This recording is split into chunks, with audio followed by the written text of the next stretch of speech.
अब डिवीज़न डूडू बसंतगढ़ डिस्ट्रिक्ट इस उधमपुर। वक्त हम मौजूद हैं जम्मू डिवीज़न के दूर दराज इलाका बसंतगढ़ में, जो फारदेस्ट और रिमोटेस्ट यहाँ पे विलेज है और तहसील हेडक्वार्टर है। और हमारे साथ हैं एक प्रोएक्टिव और बहुत विजनरी लेडी पूजा जी, जिस कदर इन्होंने अपनी लाइफ में हार्ड वर्क की है। हम इनसे जानते हैं किस तरह ये स्ट्रगल करके आगे बढ़ रही हैं और अपने गांव की जो बेरोज़गार लड़कियां हैं उनको भी ये ट्रेनिंग यहाँ पे दे रही है। वेलकम पूजा जी।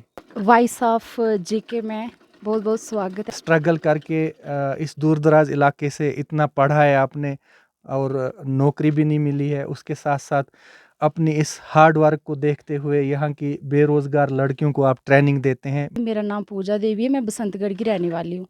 तो मेरी क्वालिफ़िकेशन डबल एमए बीएड है, लेकिन मैंने कभी भी मतलब आज के दौर पे देखो कितनी मतलब एक यूथ के लिए सिर्फ ये नौकरी जो है पाना बहुत मुश्किल सी बात है। लेकिन जब इंसान को नौकरी नहीं मिलती है, पढ़े लिखे होते हैं हम, इतनी ज़्यादा क्वालिफ़िकेशन होती है तो बहुत सारी प्रॉब्लम्स आ जाती हैं, डिप्रेशन हो जाता है और बहुत सारी प्रॉब्लम्स आ जाती हैं। लेकिन मैंने इसके बीच एक अलग से डिफरेंट को मतलब एक वर्किंग को एक फ़ोकस किया, मतलब क्यों ना हम एक बिज़नेस की तरह जाएं, ताकि मैं सिर्फ पढ़ लिख के अपने घर वालों के लिए, पति के लिए एक बोझ ना बनते हुए, बहुत सारी गरीब लेडीज़ होती हैं, बहुत सारी ऐसी लेडीज़ होती हैं जिनको मतलब इतना प्लेटफॉर्म नहीं मिलता है या उनको एक सपोर्ट नहीं मिलती है या कोई एक सेल्फ इंडिपेंडेंट नहीं बन पाती हैं। तो मैंने इनके लिए थोड़ा सा खुद मतलब अवेयर होके, मोटिवेट होके एक छोटा सा मैंने काम खोला। पिछले साल मैंने मतलब दिसंबर में ही, आई थिंक दिसंबर में ही मैंने रिसेटी उधमपुर से सर्टिफिकेट वगैरह किया। 1 मंथ की मैंने टेलरिंग की ट्रेनिंग ली। ऐसे तो ये काम मैं 10 साल से जानती थी, लेकिन इस काम को मतलब एक पहचान नहीं मिल रही थी। मैं घर में ही कर रही थी, लेकिन घर में इतनी डिमांड नहीं थी कि लेडीज़, कोई मुझे जानता नहीं था, मैं किसी को इतना पहचानती नहीं थी।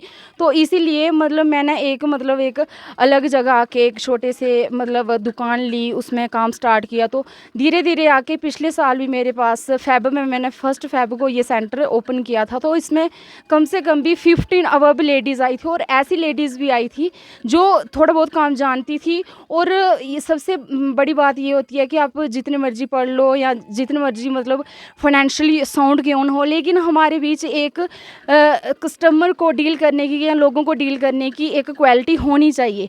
वो क्वालिटी मुझे लगा कि मेरे में है और वो लेडीज़ आई। और धीरे धीरे आके, क्योंकि जिनको भी टाइम लगता है कि हमें आना चाहिए, यहाँ सीखना चाहिए, वो सीखे। कम से कम भी कोई 30 लेडीज़ यहाँ सीख चुकी हैं 1 साल के अंदर। और मैं चाहती हूँ कि वो बेचारी कि और लेडीज़ की तरह घर बैठ के ही ना करें, क्योंकि ये एक ऐसी चीज़ है, ज़रूरी नहीं है कि मतलब एक छोटे लेवल पे काम करने, छोटे लेवल पे ही दिखे ना। कि मैं चाहती हूँ कि इस काम को इतना बढ़ावा मिले मीडिया की तरफ से या किसी और मतलब जो सोशल रिफॉर्मर होते हैं उनकी तरफ से इतनी हेल्प मिले इन सबको, गरीब लेडीज़ को। ये हमारा काम आगे जाए, एक स्टेट लेवल पे इसकी एक अलग पहचान हो या एक डिस्ट्रिक्ट लेवल पे अलग पहचान हो। तो हमारे पास कमी नहीं है, काम की कमी नहीं है, हुनर की कमी नहीं है। मैं चाहती हूँ कि बस वही बात आ जाती है कि हर कली में महक छुपी है, बस खिलने भर की देर है।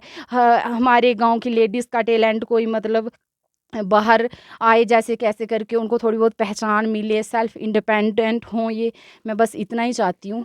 पूजा जी, बहुत अच्छा आपने कहा और आपकी इस कमेंडेबल हार्ड वर्क को हम सल्यूट करते हैं। जिस तरह आपने दूर दराज इलाके से उठ के एक आला एजुकेशन हासिल की है, एक हायर एजुकेशन में आप गए और उसके साथ साथ यहाँ की एम्पावरमेंट की अगर बात करें हम, वुमेन एम्पावरमेंट की, उस पे भी आप फोर फ्रंट पे है। इसी बीच हम पूछना चाहेंगे, सरकार के दावे हैं डबल इंजन सरकार के कि हमने जी गरीबों की सरकार है हमारी, हमने सबका साथ सबका विकास, वुमेन एम्पावरमेंट की बड़ी बड़ी बातें करते हैं। क्या इन दूर दराज इलाकों में वुमेन एम्पावरमेंट को वंचित रखा गया है? उसके लिए क्या कहेंगे आप? सरकार को कोई एसेंशियल सर्विस मिली है आपको? सरकार की तरफ से कोई सुविधा दी गई है आप लोगों को यहाँ पे? सर मैं सबसे पहले ये बोलना चाहूँगी कि अभी तक जो भी इनिशिएटिव लिया मैंने इंडिविजुअली भी लिया हुआ है। अभी तक कोई भी मतलब हेल्प वगैरह नहीं मिली हुई है, लेकिन हम आगे उम्मीद भी करते हैं, क्योंकि हम एक देखो वोट दे के जनता ही जिताती है। जो भी मतलब सीएम बनते हैं या प्राइम मिनिस्टर बनता है, कोई भी बनता है, तो वो एक मतलब वोट दे के ही एक ऐसी पावर है वोट हमारे आम लोगों की, जिससे कोई बड़े से बड़े पद पे बैठता है। तो मैं चाहती हूँ कि अभी तक कोई हेल्प मिली नहीं है, लेकिन मैं ये चाहती हूँ कि लेडीज़, मुझे चाहे कुछ मिले ना मिले, क्योंकि मैं सेल्फ इंडिपेंडेंट खुद को मानती हूँ, लेकिन ये जो बेचारी गरीब लेडीज़ हैं जिनका कोई रोज़गार नहीं है, जो हो सकता है इनके मतलब इतनी गरीबी हो कि मतलब बच्चों को भी ये अच्छे से मतलब पढ़ा नहीं सकें, या हस्बैंड की प्रॉब्लम, डोमेस्टिक वायलेशन होते हैं बहुत सारे। तो मैं सोचती हूँ कि जब एक लेडीज़ सेल्फ इंडिपेंडेंट होगी तो वो चाहे कुछ भी सिचुएशन आएगी उसको हैंडल कर सकती है, लेकिन थोड़ा बहुत उसको एक मोटिवेशन के लिए या अपनी लाइफ चलाने के लिए पैसा बहुत ही ज़रूरी है। मैं ये भी नहीं चाहती हूँ कि बहुत ज़्यादा, लेकिन उसकी गुजारा उसका हो सके, रोटी कपड़ा उसको गुजारा उसमें उसका हो सके। तो आप सरकार से क्या चाहेंगे कि वुमेन एम्पावरमेंट के लिए गवर्नमेंट को इनिशिएटिव लेना चाहिए, जैसे सेल्फ हेल्प ग्रुप के ज़रिए जो है इन दूर दराज के लोगों के लिए, औरतों के लिए, महिलाओं के लिए एक रोज़गार का साधन जो है वो बनाना चाहिए सरकार को। और जो बहुत सारी स्कीमें हैं जैसे MFPs हैं, माइनर फॉरेस्ट प्रोड्यूस को लेकर बायोडाइवर्सिटी जो मैनेजमेंट कमेटीज़ बनाई जाती हैं, उसके साथ साथ और बहुत सारी स्कीम्स हैं गवर्नमेंट की जो वुमेन एम्पावरमेंट के लिए हैं, लेकिन अवेयरनेस की कमी होने की वजह से ये दूर दराज के लोगों के ग्राउंड लेवल तक नहीं पहुंचती हैं। तो सरकार से आप क्या चाहेंगे कि कोई इनिशिएटिव लें, और जो पेपरों में या मीडिया में हम स्कीमें देखते हैं लॉन्च हुई है लेकिन ग्राउंड तक नहीं पहुंचती है, फिर भी ये वंचित रह जाती हैं हमारी दूर दराज गाँव की महिलाएं। आपने जितनी भी 3-4 स्कीमें जो मेंशन की बताई हमें, तो मैं भी बहुत पढ़ी लिखी हूँ, लेकिन मैंने अभी तक इन स्कीमों का ना बेनिफिट लिया है, ना मैंने इतनी सुनी है। पूजा जी, आपने जो यहाँ प्रोडक्ट बनाए हैं और क्या-क्या आइटम्स आप बनाते हैं यहाँ पे, और लड़कियों को और महिलाओं को भी सिखाते हैं? यहाँ पे हमने शुरू में सिंपल सूट से स्टार्ट किया था। मैंने कोई इसके लिए जो भी आगे मैं आइटम्स वगैरह बना रही हूँ, इसके लिए मैंने कहीं से भी कोई ऐसी ट्रेनिंग नहीं ली हुई है, लेकिन ये अपना एक थॉट होता है, थॉट को डेवलप करके उसको एक प्रैक्टिकल किया हुआ है मैंने।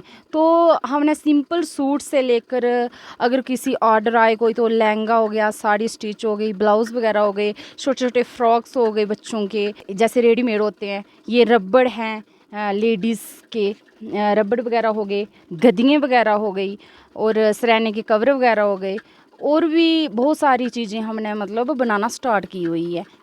तो हम चाहते हैं कि हमारा जो ये काम है ये आगे मतलब एक पहचान आए, ये पहचान लेके आए, और इसको हमें सफलता मिले इस काम में हम ये चाहते हैं। गवर्नमेंट ने स्कीम भी लॉन्च की थी कि वन विलेज वन प्रोडक्ट, या डिस्ट्रिक्ट लेवल पे जो प्रोडक्ट आते थे उसको नामजद किया जाता था, एक प्रोमिनेंट प्रोडक्ट को, एक यूनिक प्रोडक्ट को चुना जाता था।